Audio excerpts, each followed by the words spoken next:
আপনারা জানেন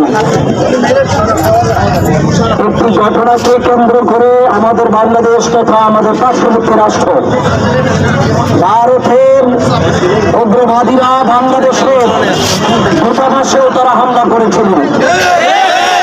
আমরা ভারতের সর্বস্তরের জনগণের কাছে স্পষ্ট একটা বার্তা দিতে চাই, বাংলাদেশের জনগণ মুসলমান সনাতন সম্প্রদায়ের বিরুদ্ধে নয়।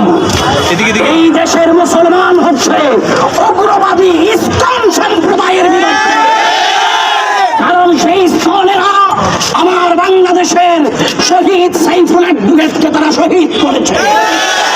এইভাবে ভারতবর্ষে সেই ইস্কন্দের দালালেরা ভারতের সরল প্রাণ হিন্দুত্ব সনাতন ধর্মের মানুষদেরকে গলিয়ে গোলা পানিতে মাছ শিকার করতেছে। বাংলাদেশের একজন মুসলমান তার সুযোগ দিবে না। আমরা দেখেছি তার পর সাইয়েদনা গরিব নওয়াজের রওজা মুবারকে হামলা করার জন্য প্রস্তুতি নিয়েছে। কিন্তু ভারতের মোদী সরকার জানে না গরিব নওয়াজের রওজায় হাত উঠাইলে ভারতের অস্তিত্ব বিলীন হয়ে যাবে। বাংলাদেশের দূতাবাসে হামলা করলে ভারতের অস্তিত্ব বিলীন হবে।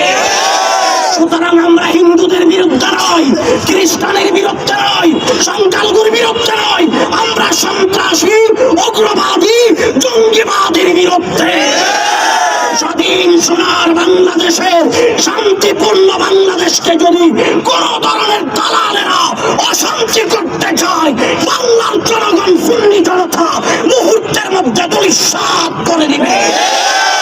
কারণ ভারত সরকার হয়তো ভুলে গেছে 9 মাস যুদ্ধ করে বাংলার স্বাধীনতাকে বিশ্বের মানচিত্রে তুলে ধরেছিল। সুতরাং বাঙালিরা পানিতে ভেসে আসে নাই, মনে করবেন না বাঙালিরা গঙ্গার পানিতে ভেসে এসেছে, সুন্নিরা গঙ্গার পানিতে ভেসে এসেছে।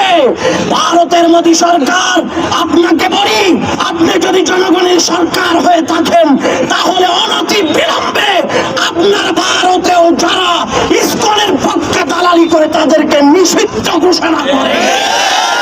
বাংলাদেশে হবে না এই ইসকনের জায়গা। এবং ভারতবর্ষে যত মসজিদ মাজারে হামলা হয় তার তীব্র নিন্দা জানাচ্ছি।